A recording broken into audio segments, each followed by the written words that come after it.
In the story that you and Diana Rossini wrote, I got to start with this one. Why is Brandon Aiyuk not even willing to fight the 2026 voided guarantees for 2026?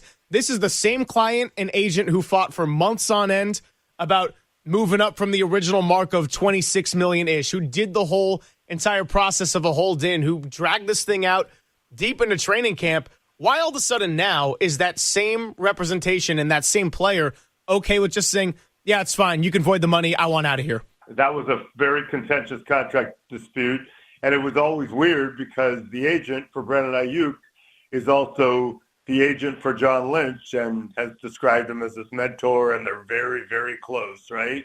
So that's already weird and conflict of interest. They got through it and got a deal done, but if you are the agent for a player and the team tells you we're voiding $26 million or more in recently acquired guarantees, that should be a brawl.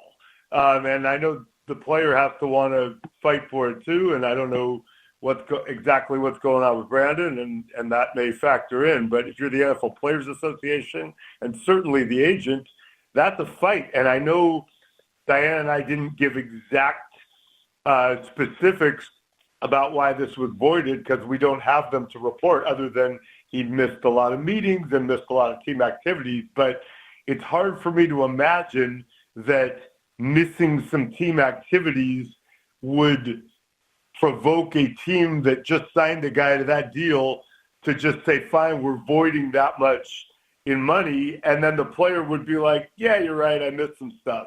I mean, really? So to me, a cynic would say, they signed him. Kyle sprinted up the stairs to avoid a trade. They signed him. He got hurt. They regretted it.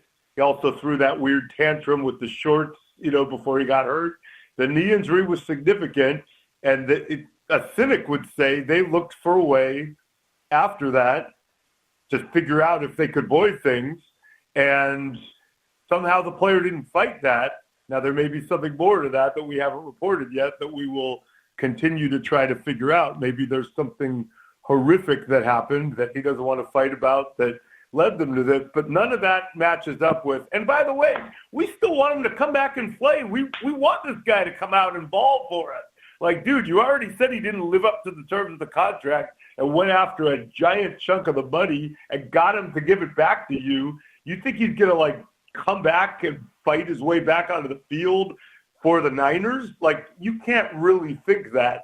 And it's so clouded by the fact that the general manager and the player are represented by the same person. But I look forward to somebody giving us some straight answers at some point. And believe me, Diana and I are on this case because unlike many, many other journalists who try to find things out in this current landscape, we're not scared of agents, and we will fight to report the truth, and that fight continues every day. If for any reason Aiyuk would say, I want to go play, what if he gets hurt? The concern would be from the organization standpoint, if he does, for some reason, force his way on the field somehow, some way, what if he gets hurt? And now what do we do with him? Probably he and his agent will just go along with whatever the team wants and just give back the injury guarantees and get cut. And I'm saying that obviously with a little sarcasm, but he clearly doesn't seem to want to fight for money. He seems to be a guy who just wants to not play for the San Francisco 49ers and will take his chances with a torn up knee that he's coming back from and go somewhere else. And that is his prerogative, certainly, but it's awfully convenient for a team that paid him under duress, seemed to regret it instantly, and then saw him suffer a really bad injury and then tried to trade him even after that. So, I can't tell you why Brandon Aiyuk is thinking the way he is because I haven't talked to him. I can't tell you why an agent or a players association would roll that way. Even, I guess, if the player says, I don't want to fight, then you can't really fight. But those are really valid questions. And all I can say is this. Kyle Shanahan usually gets up there and tells the truth. And what he said was basically like, yeah, we did this in July. I'm not really involved with that. It was the lawyers. But, hey, I just want him to come back and play. Kyle's also brilliant. He can't be that cognitively disconnected to believe that that's how you get a guy to come back and play. Yeah, but he could be making that statement, Michael, just to protect the team's legal argument and asking for the contract, the money to be voided, to not be paid out. They don't seem to need a legal argument, because you don't need an argument when the other side's argument is, yeah, you guys are right. Just I give it back. I give you back everything I fought for contractually. I don't care. Do what you want. In fact, maybe I'll give back the money I already made last year. I was hurt. Sure.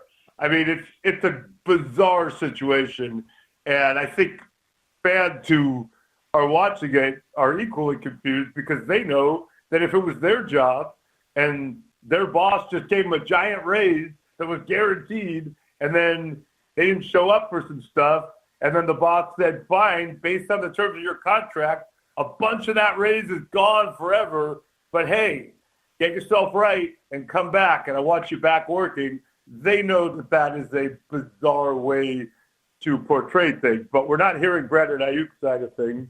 And again, when I talk to people who represent Brandon Aiyuk, I'm also talking to people who have a deep personal relationship with John Lynch. So it's hard for me to know, exactly what's being represented when.